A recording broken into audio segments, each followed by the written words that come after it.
तेरे भेजे में बात क्यों नहीं घुसते? सर छोड़िए सर। पुलिस इसके सामने हाथ जोड़ के खड़ी है और ये महारानी कानून की चाट रही है। तुझ जैसे लोगों को कोई अपनाने वाला नहीं है। खत्म कर दूंगा मैं तुम सबको। साइन नहीं करेगी तो यहां से जा नहीं सकती। वो तेरा वकील भी नहीं बचा सकता तेरे को। हाँ?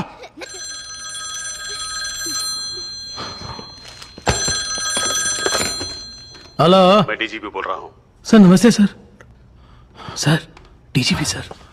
जैन सर अति सेंगड़ी नाम की कोई महिला स्टेशन में है क्या? हाँ, वो मैं उसको पूछताछ करने के लिए लाया था। चप्पल से मारूंगा।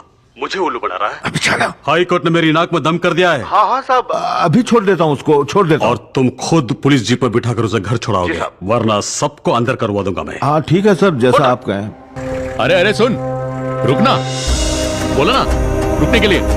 मेरी बात मान और गाड़ी में बैठ जा।